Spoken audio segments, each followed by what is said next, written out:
This is the pivot where we talk about issues that are central to our game. Joining me today, we got some exciting guests. We got Paige Crozon, who is currently competing for Canada's 3x3 women's team. She's also the manager of Living Skies Indigenous Basketball and has just finished up her first season as an assistant coach for the Saskatchewan Rattlers in the CEBL.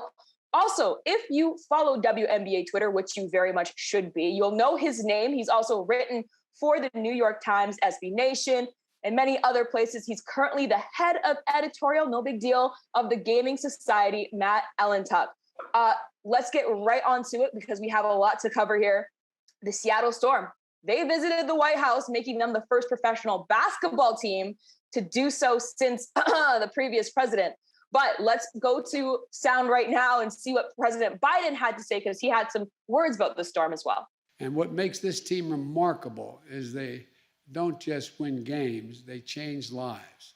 Encouraging people to get vaccinated so we can beat this pandemic, speaking out and standing up for racial justice and voting rights, supporting education and membership programs for young people, and mentorship programs for young people, and fighting to protect trans youth from an epidemic of violence and discrimination. That's what winners do. They shine the light. They lift people up. They're a force for change.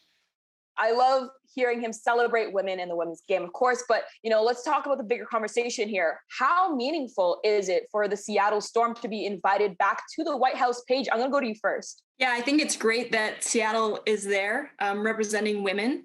When you look at the Seattle roster, they have Sue Bird, who could be, compared to Dwayne Wade or Steph Curry in the NBA.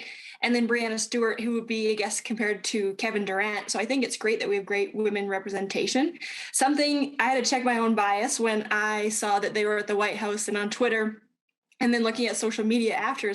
When I was watching just the press back, I was looking at their outfits, and then I had to check myself. I was like, why are we looking at the women who are in the White House? Why are we looking at their outfits? I don't know if I would have done that with the NBA teams that go after they win, maybe look at their J's, but other than that. So I definitely had to check my own bias as to why I was evaluating the outfits of the women when they were there representing after they won the championship.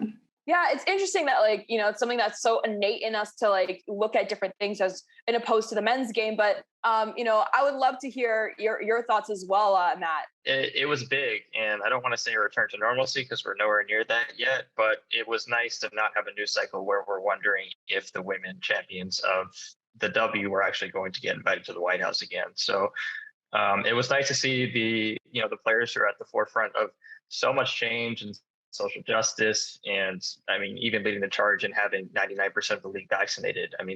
We're talking about women who are really pushing the country forward. So it was nice to see them finally get recognition again. Absolutely. And listen, if I was a player on the Seattle Storm, I'm like, Kamala Harris, what's up? Let's go.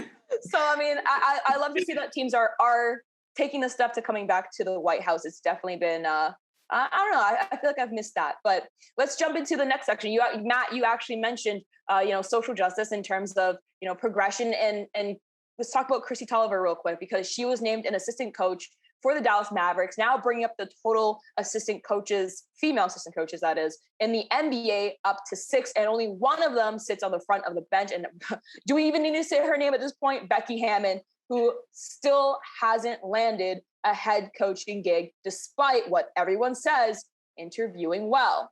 So I'm going to go back to you, Paige. The NBA is one of the most progressive leagues in sports. That's a fact. But are they progressive enough when it comes to women? So I think they've made leaps and bounds in terms of having women on staff. Definitely still have a ways to go. And talking about Becky Hammon, she doesn't deserve a head coaching job because she's a woman. She deserves a head coaching job because of her incredible resume.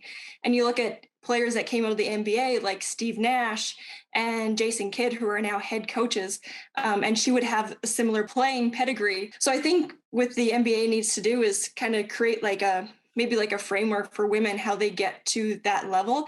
And not only women that have the pedigree like Chrissy Tolliver has, but women that are interested in getting into coaching. And maybe it starts at the G League level, having a mentorship program, having women being involved at the G League, and a pathway as to how they become an NBA head coach. But I think the representation of Becky Hammon and Chrissy Tolliver is huge.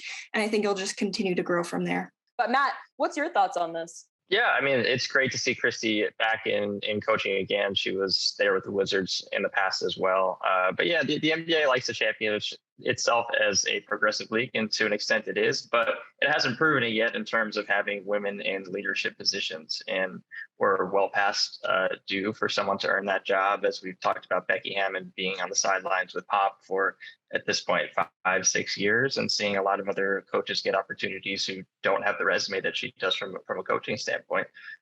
So it's a little bit frustrating, I think, to have year after year Becky Hammond being, putting in a conversation and then getting let down. And, this year we heard Dawn Staley's name in there as well. I am eager for it to finally happen and for us to, get past the point of when and start evaluating how these coaches are doing, because they're very accomplished and it's time.